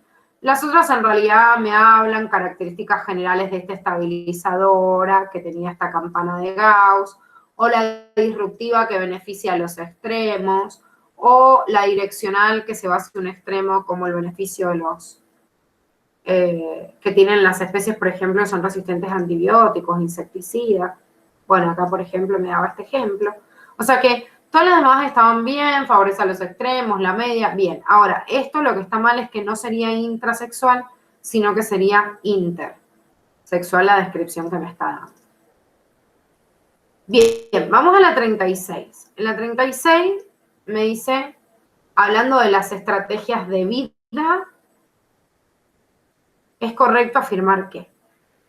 La A está bien porque en realidad me está haciendo una comparación del mecanismo de estrategia pródiga, ¿sí? O R, que se caracteriza por tener muchas crías, de pequeño tamaño, maduración rápida, bueno, todas características que en este cuadrito que teníamos en el cuadernillo, en comparación de pródiga y prudente, teníamos todas estas características que se están nombrando acá como características claves. Ahora, me decía, no, ahí, tengo que volver. Me decía la B, en la estrategia prudente o estrategia K, la K es el número mínimo de individuos que puede sostener el ambiente. No, justamente K es el equilibrio, o sea que es el número máximo de individuos que puede sostener, no el número mínimo, ¿sí? Es como el máximo. Después, las estrategias de vida hacen referencia al patrón de balance de energía que se destina al mantenimiento únicamente de las funciones vitales. Esto Lo que está mal es que me lo nombre solito, porque en realidad las estrategias de vida no están dadas solo por lo que se destina al mantenimiento de las funciones vitales, o sea, al balance energético, que se destina al mantenimiento de las funciones vitales, sino que también está dada por el crecimiento, la capacidad del crecimiento, y por la capacidad de reproducción también. Porque le faltaban 2 características, por eso está mal. Y después me dice, la estrategia prudente es menos exitosa para especies de mayor tamaño, longevidad y crecimiento lento. Esto es lo que está mal, no es menos exitosa, sino que es más exitosa. El que elige la estrategia prudente o K es aquel animal más grande, más longevo, que puede tener crías chiquititas, cuidarlas un montón, hacer un montón de cuidado parental y gracias a eso que sobrevivan y que den rienda suelta a la siguiente generación, ¿sí? Así que no, está mal porque siempre en una había como un detallito de una de las frases que estaba mal. Bueno, pseudocelomados, ¿sí? Que incluyen a los gusanos redondos, ahí teníamos al grupo de los nematodos. Y tenemos que marcar la que estaba mal. Hay muchas características de los nematodos, hay una gran variedad de estas lombrices intestinales. ¿Te acordás de alguna de estas lombrices? No sé. Algunas de estas que causaban parasitosis intestinales. ¿No? No. No. Bueno. Tengo que repasar muy bien todo. Más lo de animales. Igual estas unidades, viste, como que no gustan mucho, entonces encima... No. Encima los nombres me cuestan un montón. Tenés que hacerte como unos cuadritos para que se te vayan metiendo en la memoria de a poquito, porque si no cuesta. Porque después al final es como que te van a mezclar como en estos integradores todas las especies entre sí. Claro. Entonces no sabes si es de un reino o de otro, y el aprender a diferenciarlas es lo que más les preguntan de esta unidad. Dentro de este grupo estaban lo que llamábamos lombrices intestinales. Entonces estaban, por ejemplo, el Ascaris lumbricoide, que es bastante desagradable. Es como un gusano blanquecino así bien grande que cuando se llena el intestino es como hediondo. Y el más chiquitito de este era el Oxyuris, por ejemplo. El parásito de los niños, que es finito, parece como un hilito blanco. Pero hay un montón, está Trichinella spiralis, está, bueno, que produce la triquinosis. Y hay como... Creo que la fábula les pregunta 5 o 6 nada más, o sea, de todas las lombrices intestinales que tienen, pero por lo menos esos ejemplos que sí salen ahí, sí los tienen que conocer porque se los pueden mezclar con los otros como productores de parasitosis intestinal, a todos los nematodos que tienen ahí. La mayoría son grandes, visibles, los más chiquititos del ejemplo que tienen que ver es Oxyuris o que se llaman Pterobius también vermicularis, que es el parásito de los niños. El parásito ese chiquitito que para sacarlo y mostrarlo le pegan una cinta en la cola para poder extraerlos. Entonces, teníamos que marcar cuál es el excepto, la que estaba incorrecta, y acá la incorrecta, si bien todas las que me están nombrando acá son correctas de acuerdo a la descripción, me dice ausencia de músculos longitudinales, por lo que sus movimientos son en forma de látigo. Y no, justamente tiene músculos longitudinales, lo que no tiene son músculos circulares. Al no tener músculos circulares, solo sus movimientos son en forma de látigo, o sea, de látigo así, y no pueden hacer este movimiento así como peristáltico que puede hacer nuestro intestino porque tienen los dos, o sea, fibras longitudinales y circulares. Bueno, vamos a la 38. Bueno, acá me dice transferencia del ADN de una célula bacteriana a otra por medio de un bacteriófago. ¿Qué habíamos dicho que era un bacteriófago? Es el ADN, puede ser de... O sea, cuando el ADN del virus está en el ADN de... De la bacteria, ese era un prófago. Cuando se integraba. Pero antes de eso se llama bacteriófago. Bacteriófago es el virus que está dentro de la bacteria. Bien. Después si se integra le llamo prófago. Pero que está dentro le llamo bacteriófago. Entonces, si tengo pasaje de información del ADN viral y se está integrando y se está metiendo, digamos, en el material genético, o sea, está ingresando a la célula, a este mecanismo le llamo transducción. Obviamente, si se integra ese material genético, para integrarse así, ese bacteriófago se llama profago. Bien. ¿Sí?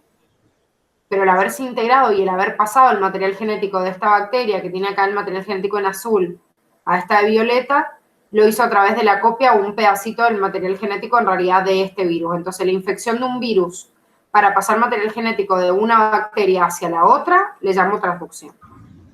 Obviamente lo hace a través de profagos, que serían estos bacteriófagos integrados. Bueno, ahí está el esquema. Esto también lo puedes repasar del grupito del apunte de clase en Monera, donde salen los otros dos mecanismos también, porque te los nombra la pregunta. ¿Sí? Te nombra conjugación, te nombra también transformación y transposición, entonces es importante, digamos, tener una idea general de cada uno de los mecanismos, ¿sí? Transformación lo incorporo desde el exterior al cromosoma, conjugación de una célula a la otra. De una célula bacteriana a otra, ¿a través de qué? A través del pili. ¿Sí? O los pili o el pilus, que es lo mismo, sería como el palito de la prolongación que genera. Bueno, la 39 me dice, en cuanto a las grandes manadas de ñus emigran de la planicie de Serengeti de África Oriental, los cachorros de leones y algunos adultos menos capaces mueren. O sea, el ñus, la víctima del león, emigra, se va del lugar, ¿sí? No está disponible. Los menos hábiles, o sea, los niñitos, los más viejitos que ya no pueden cazar, se mueren de hambre. ¿Por qué? Y porque no pueden comer. Si tengo una migración de ñus y se están yendo, obviamente el león no puede comer. ¿Quién va a comer? Y el león más apto, entonces el más rápido. Todos los demás se queden sin comer. Entonces, ¿cuál es el problema acá? ¿Por qué la capacidad de carga para los leones se da en un determinado momento y se estabiliza la población de leones? Y porque no tienen alimento. O sea, el suministro de alimento me está determinando en realidad que los leones tengan esta capacidad. De este ejemplo, obviamente, que me dieron. En otros podría ser otro ejemplo distinto. Bueno, vamos a la última pregunta. Me habla del dominio arcaea. Y tengo que marcar lo correcto. El dominio arcaea, o sea, las bacterias que están en arcaea, formaban 3 linajes o 3 grupos distintos y no 12. 12 lo formaban las células de bacteria, y en realidad en arcaea hay 2 grupos y a veces nombro 3 si tomo a este corarqueota. En realidad no tiene ningún representante vivo aislado, pero sí por ahí fragmentos que podemos suponer que existió, pero sí tenemos algunos representantes aislados de crenarqueota y euryarqueota. En las semis existen muchas especies de euryarqueota que son acidófilas y no, los organismos de crenarqueota son la mayoría acidófilos y no los de euryarqueota. Y después me dice que crenarqueota no puede vivir en ambientes extremos. Justamente, primero acabamos de decir que crenarqueotas son acidófilos, que es una condición extrema, pero además de eso, existen termófilos extremos, existen anaerobios estrictos, y hay muchas condiciones más que en realidad no vamos a ahondar mucho porque en el cuadernillo de la facu por lo menos le salen esas 3. O sea, en el libro de Curtis y por ende lo que pide la facultad es por lo menos esas 3, pero esas 3 características son justamente características de ambientes extremos, o sea, de extremófilas, digamos. ¿Sí? Y bueno, y con eso hemos como llegado al fin del examen. ¿Quedó alguna duda? ¿Alguna pregunta? No. ¿No? ¿Sirvió para repasar o no? Sí, Sí. mucho. Bueno, esto en realidad tiene la intención de que no sea solo la exposición que ustedes hacen al examen, sino después el detenerse al ver cada una, porque si no, es como que medio no tiene mucho sentido. Bueno, ahora paso un resumen por el grupito de WhatsApp de cómo vamos a trabajar la semana que viene para que les quede todo. Y esto ahora lo estoy dejando grabado, así que apenas, yo creo que apenas mandemos el resumen semanal, mañana va a estar subido para que puedan volver a repasar o que puedas volver a ver. ¿Sí? Bueno. Dale. Te doy los 10 minutitos ahora que te robé de recreo.